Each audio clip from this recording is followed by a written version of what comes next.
అందరికీ నమస్కారం అండి. మన ఛానల్కి మరోసారి స్వాగతం. జూలై నెల రాశి ఫలితాలు ఇవాళ తెలుసుకుందాం. జూలై 2026 నెల రాశిఫలాలు 12 రాసుల వారికి. మేష రాశి అశ్విని, భరణి, కృత్తిక 1వ పాదం. గురుడు 4వ స్థానంలో ఉండటం వల్ల కుటుంబ సౌఖ్యం, ఆస్తి విషయాల్లో పురోగతి కనిపిస్తుంది. రాహు లాభస్థానంలో ఉండటం వలన కొత్త పరిచయాలు, ఆదాయ మార్గాలు ఏర్పడతాయి. ఉద్యోగంలో కొత్త బాధ్యతలు వస్తాయి. వ్యాపారులకు మంచి ఒప్పందాలు లభించవచ్చు. అయితే శని ద్వాదశ స్థానంలో ఉండటం వల్ల ఖర్చులు పెరుగుతాయి. నిద్రలేమి, మానసిక ఒత్తిడి బాధించవచ్చు. ప్రేమ, పిల్లల విషయాల్లో కేతు కారణంగా కొంత ఆందోళన ఉంటుంది. లాభాలు, ఆదాయం పెరుగుతుంది. ఆస్తి యోగం. జాగ్రత్తలు, అనవసర ఖర్చులు, కోపం. పరిహారం, మంగళవారం హనుమాన్ దర్శనం, ఓం అంగారకాయ నమః జపించండి.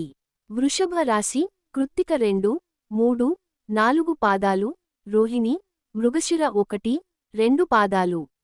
గురుడు 3వ స్థానంలో ఉండటం వల్ల ప్రయత్నాలు పెరుగుతాయి. చిన్న ప్రయాణాలు, కమ్యూనికేషన్ రంగాల్లో ఉన్నవారికి ప్రయోజనం కలుగుతుంది. శని లాభస్థానంలో ఉండటం వల్ల దీర్ఘకాలిక లక్ష్యాలు నెరవేరే అవకాశం ఉంది. రాహు 10వ స్థానంలో ఉండటం వల్ల ఉద్యోగంలో గుర్తింపు లభించినా, కార్యాలయ రాజకీయాలు పెరుగుతాయి. కుటుంబ సభ్యులతో మాటపట్టింపులు రావచ్చు. లాభాలు, ఉద్యోగ పురోగతి, కొత్త అవకాశాలు. జాగ్రత్తలు, అహంకారం, అధిక పని ఒత్తిడి. పరిహారం, శుక్రవారం మహాలక్ష్మి అష్టోత్తరం చదవండి.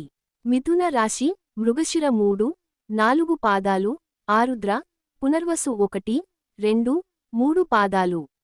గురుడు ధనస్థానంలో ఉండటం వల్ల ఆదాయం, పొదుపు పెరుగుతాయి.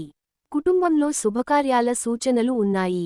శని దశమ స్థానంలో ఉండటం వల్ల ఉద్యోగంలో కష్టపడి పనిచేయాల్సి ఉంటుంది. రాహు భాగ్యస్థానంలో ఉండటం వల్ల విదేశీ అవకాశాలు, ఉన్నత విద్యకు అనుకూల సమయం. అయితే తండ్రి ఆరోగ్యంపై శ్రద్ధ అవసరం.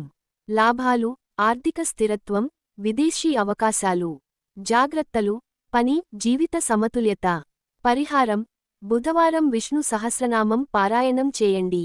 కర్కాటక రాశి పునర్వసు 4వ పాదం, పుష్యమి, ఆశ్లేష. గురుడు జన్మరాశిలో ఉచ్చస్థితిలో ఉండటం వల్ల అదృష్టం కలసి వస్తుంది. వ్యక్తిత్వం మెరుగుపడుతుంది. కొత్త ప్రారంభాలకు ఇది మంచి సమయం. శని భాగ్యస్థానంలో ఉండటం వల్ల ఆలస్యమైన పనులు పూర్తవుతాయి. రాహు అష్టమ స్థానంలో ఉండటం వల్ల ఆరోగ్యం, రహస్య శత్రువుల విషయంలో జాగ్రత్త అవసరం. లాభాలు, కొత్త అవకాశాలు, గౌరవం. జాగ్రత్తలు, ఆరోగ్యం, వాహన ప్రయాణాలు. పరిహారం, సోమవారం శివాలయంలో అభిషేకం చేయండి. సింహ రాశి మఖ, పుబ్బ, ఉత్తర 1వ పాదం.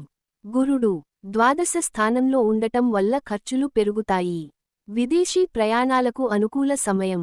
శని అష్టమ స్థానంలో ఉండటం వల్ల ఆలస్యాలు, మానసిక ఒత్తిడి ఎదురవుతాయి. రాహు సప్తమ స్థానంలో ఉండటం వల్ల దాంపత్య జీవితంలో అపార్థాలు రావచ్చు. భాగస్వామ్య వ్యాపారాల్లో జాగ్రత్త అవసరం. లాభాలు, విదేశీ అవకాశాలు, ఆధ్యాత్మిక ఆసక్తి. జాగ్రత్తలు, సంబంధాలు, ఆరోగ్యం. పరిహారం, శనివారం నువ్వుల నూనె దీపం వెలిగించండి. కన్య రాశి ఉత్తర 2, 3, 4 పాదాలు, హస్త, చిత్త 1, 2 పాదాలు. గురుడు లాభస్థానంలో ఉండటం వల్ల ఆదాయం పెరుగుతుంది. కొత్త స్నేహాలు, నెట్వర్కింగ్ ద్వారా అవకాశాలు వస్తాయి. శని సప్తమ స్థానంలో ఉండటం వల్ల వివాహం, భాగస్వామ్య సంబంధాల్లో ఓర్పు అవసరం. రాహు షష్టమ స్థానంలో ఉండటం వల్ల శత్రువులపై విజయం సాధిస్తారు. లాభాలు, ఆర్థిక లాభాలు, ఉద్యోగ పురోగతి. జాగ్రత్తలు, దాంపత్య విభేదాలు. పరిహారం, బుధవారం గణపతి ఆరాధన చేయండి. తుల రాశి చిత్త 3, 4 పాదాలు, స్వాతి, విశాఖ 1, 2, 3 పాదాలు. గురుడు దశమ స్థానంలో ఉండటం వల్ల కెరీర్లో ఎదుగుదల ఉంటుంది. పదోన్నతి అవకాశాలు కనిపిస్తాయి. శని షష్టమ స్థానంలో ఉండటం వల్ల శ్రమకు తగిన ఫలితం లభిస్తుంది. రాహు పంచమ స్థానంలో ఉండటం వల్ల ప్రేమ, పిల్లల విషయాల్లో కొంత అయోమయం ఉంటుంది. లాభాలు, కెరీర్ వృద్ధి, గౌరవం. జాగ్రత్తలు, పెట్టుబడుల్లో జాగ్రత్త. పరిహారం, శుక్రవారం దుర్గాదేవి ఆరాధన చేయండి. వృశ్చిక రాశి విశాఖ 4వ పాదం, అనురాధ, జ్యేష్ఠ. గురుడు భాగ్యస్థానంలో ఉండటం వల్ల అదృష్టం పెరుగుతుంది. ఉన్నత విద్య, విదేశీ అవకాశాలకు అనుకూల సమయం. శని పంచమ స్థానంలో ఉండటం వల్ల పిల్లలు, విద్య విషయాల్లో బాధ్యతలు పెరుగుతాయి. రాహు 4వ స్థానంలో ఉండటం వల్ల ఇంటి వాతావరణంలో అస్థిరత ఉండవచ్చు. లాభాలు, భాగ్యవృద్ధి, ప్రయాణాలు. జాగ్రత్తలు, తల్లి ఆరోగ్యం, కుటుంబ విభేదాలు. పరిహారం: మంగళవారం సుబ్రహ్మణ్య స్వామి దర్శనం చేయండి. ధనుస్సు రాశి, మూల, పూర్వాషాఢ్, ఉత్తరాషాఢ్ 1వ పాదం. గురుడు అష్టమ స్థానంలో ఉండటం వల్ల మార్పులు, అంతర్ముఖత పెరుగుతాయి. శని 4వ స్థానంలో ఉండటం వల్ల ఇంటి బాధ్యతలు పెరుగుతాయి. రాహు 3వ స్థానంలో ఉండటం వల్ల ధైర్యం పెరుగుతుంది. కొత్త నైపుణ్యాలు నేర్చుకోవడానికి మంచి సమయం. లాభాలు, ధైర్యం, కొత్త అవకాశాలు. జాగ్రత్తలు, ఆరోగ్యం, ఆర్థిక నిర్ణయాలు. పరిహారం: గురువారం పసుపు దానం చేయండి. మకర రాశి, ఉత్తరాషాఢ్ 2, 3, 4 పాదాలు, శ్రవణం, ధనిష్ఠ 1, 2 పాదాలు. గురుడు సప్తమ స్థానంలో ఉండటం వల్ల వివాహం, భాగస్వామ్య సంబంధాలు మెరుగుపడతాయి. శని 3వ స్థానంలో ఉండటం వల్ల కృషి ఫలిస్తుంది. రాహు 2వ స్థానంలో ఉండటం వల్ల మాటల్లో జాగ్రత్త అవసరం. కుటుంబ ఖర్చులు పెరుగుతాయి. లాభాలు, భాగస్వామ్య విజయాలు, వ్యాపార లాభాలు. జాగ్రత్తలు, ఆహార అలవాట్లు, మాట తీరు. పరిహారం: శనివారం హనుమాన్ చాలీసా చదవండి. కుంభరాశి, ధనిష్ఠ 3, 4 పాదాలు, శతభిషం, పూర్వాభాద్ర 1, 2, 3 పాదాలు. గురుడు షష్టమ స్థానంలో ఉండటం వల్ల ఆరోగ్యంపై శ్రద్ధ అవసరం. శని 2వ స్థానంలో ఉండటం వల్ల ఆర్థిక క్రమశిక్షణ అవసరం. రాహు జన్మరాశిలో ఉండటం వల్ల ఆలోచనల్లో అయోమయం, ఆకస్మిక నిర్ణయాలు తీసుకునే అవకాశం ఉంది. లాభాలు, పోటీ పరీక్షల్లో విజయం. జాగ్రత్తలు, ఆరోగ్యం, ఆర్థిక నియంత్రణ. పరిహారం: శనివారం శని గాయత్రి జపించండి. మీన రాశి, పూర్వాభాద్ర 4వ పాదం, ఉత్తరాభాద్ర, రేవతి.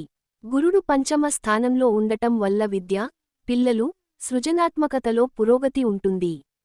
శని జన్మరాశిలో ఉండటం వల్ల బాధ్యతలు, ఒత్తిడి పెరుగుతాయి. రాహు ద్వాదశ స్థానంలో ఉండటం వల్ల నిద్రలేమి, విదేశీ ప్రయాణ అవకాశాలు కనిపిస్తాయి. లాభాలు, విద్య, సృజనాత్మక రంగాల్లో విజయం. జాగ్రత్తలు, మానసిక ఒత్తిడి, అధిక ఖర్చులు. పరిహారం: గురువారం దత్తాత్రేయ స్వామిని ప్రార్థించండి.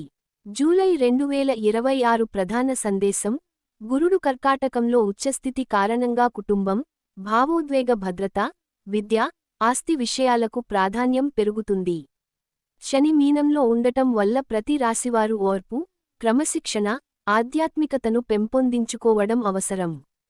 గమనిక: ఇవి చంద్రరాశి, జన్మరాశి ఆధారంగా చెప్పబడిన సాధారణ గోచార ఫలితాలు.